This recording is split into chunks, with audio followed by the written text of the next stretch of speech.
Salut à tous, Steve, supporter of Marseille. On va débriefer ce match, cette victoire contre Toulouse, 2-0. C'est parti.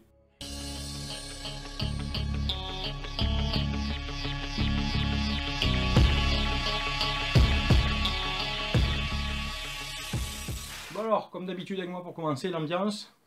40 000 supporters environ à peu près. Les virages étaient bien garnis. Gannet, Jambouin, c'était parsemé. Il y avait des banderoles en soutien à Bernard Tapie qui est actuellement hospitalisé, qui a été opéré pour une grave maladie. J'espère pour lui qu'il va très vite se rétablir. Gros soutien de la part de tous les Marseillais. Je lui apporte aussi mon soutien.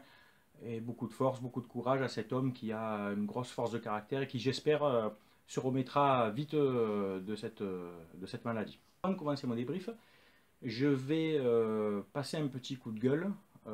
Donc avant de regarder le match en direct, je me suis mis sur ma page Le Tarpin-Bien, que tout le monde connaît, Le Tarpin-Bien, donc qui fait de l'actu sur Marseille, sur l'OM, enfin qui reçoit donc des gens connus, comme la dernière fois René Malville. Et donc hier soir, ils ont reçu Greg de Greg Empêche-moi, donc que tout le monde connaît. Donc je me dis, tiens, ça va être sympa, je vais regarder un petit peu, ça va être rigolo, ça va parler ballon. Alors, au début, ça c'était sympa. Bon, à part le 15e ferme là de Greg ou le 25e mange un cul. Bon, après, il faut un peu varier aussi tes vannes, hein, Greg, hein, je te le dis, mais bon, au bout d'un moment, c'était lourd. Et surtout, quand à un moment, Kamel, qui a donné le coup d'envoi du match, donc Kamel Zark, tout le monde connaît, puisqu'il a fait Arles-Amiens, Amiens-Arles en vélo pour récolter des fonds pour les enfants handicapés. Quand il a donné le coup d'envoi, je n'ai pas du tout apprécié la réaction de Tarpemien et de Greg, qui apparemment ne le connaissent pas et ne savent pas pourquoi il a donné le coup d'envoi, puisqu'ils ont dit c'est qui lui, qu'est-ce que c'est, allez, il donne un coup d'envoi, il est bon, ah mais laissez, c'est bon, ça doit être un malade, et regardez, les dents et tout, sous sa gueule. Bon. Message pour le Tarpemien et Greg, quand soi-disant on est fan de l'OM et qu'on suit l'actu de Marseille, quand on n'est pas au courant que Kamel va donner le coup d'envoi du match suite à son défi, à son énorme défi, Arles-Amiens en vélo aller-retour, on ne se dit pas supporter de l'OM et fournisseur d'infos de Marseille, enfin, où est-ce que je veux dire quoi, on ne se dit pas, oui, nous on donne l'actu ou quoi, donc voilà, je vous le dis, vous avez été lamentable sur cette réflexion, de ne pas savoir qui c'est pour donner le coup d'envoi, de ne pas être au courant et en plus de se moquer. Donc à partir de là, j'ai décidé de ne plus vous regarder. Voilà. Et je suis un peu revenu après à la mi-temps pour voir ce qui se disait. Et quand je regardais vite fait que j'ai entendu Greg dire NG, il est bidon, il est bon que quand il rentre, il faut te dire, garçon, que NG, c'est 3 buts sur 5 en étant titulaire. Donc déjà que tu connais pas Kamel qui a fait l'exploit aller-retour en vélo, qui a été quand même cité sur des chaînes de télé et la Provence, si en plus tu ne sais pas qu'NG a mis 3 buts en tant que titulaire, je pense qu'il faut que tu continues tes vidéos drôles, mais que tu arrêtes de parler de l'OM.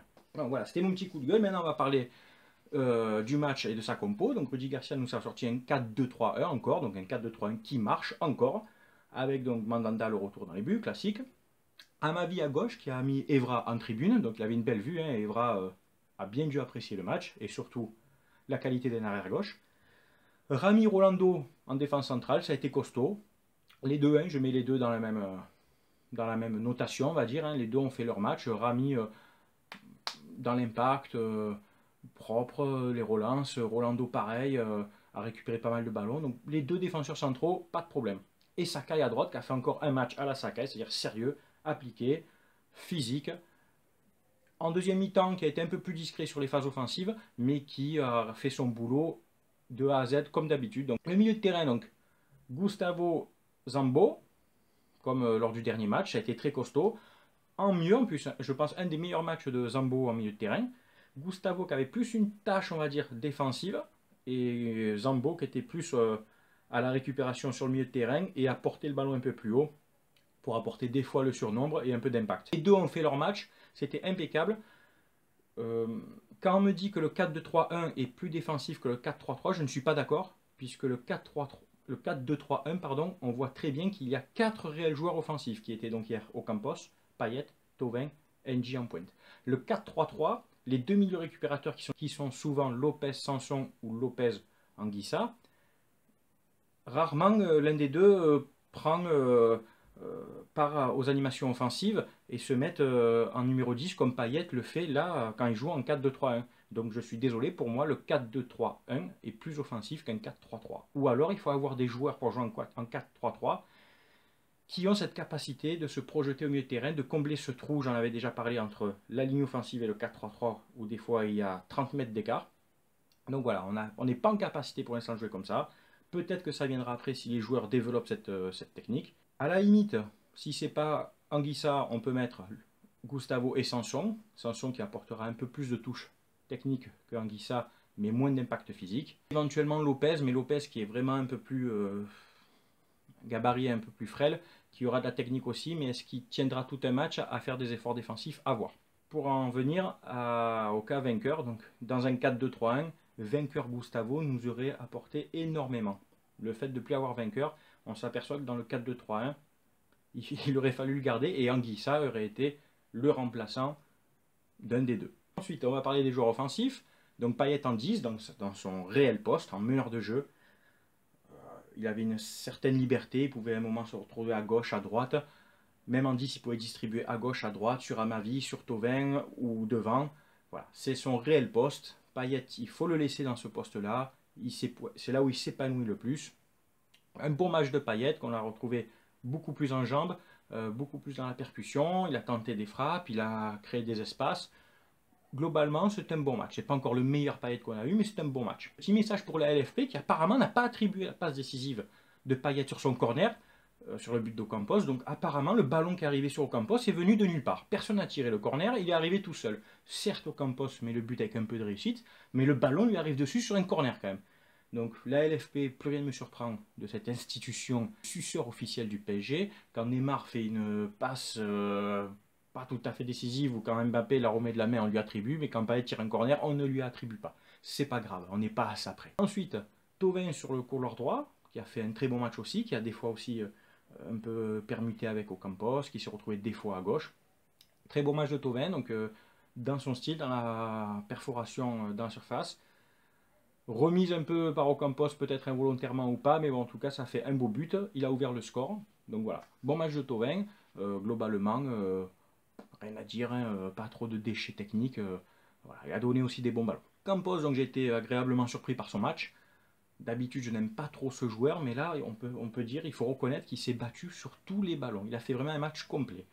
Si seulement il était un peu moins maladroit, il aurait des superbes stats, car il a eu 2-3 occasions où il loupe le ballon, où il rate un peu le dernier geste, mais globalement, même si son but est involontaire, il a le mérite de se trouver en bonne position et de finir les occasions. Et vraiment, voilà, il a fait un très bon match, il s'est vraiment bien battu, donc je l'ai mis dans mes bestes, Ocampos, Gustavo, Thauvin.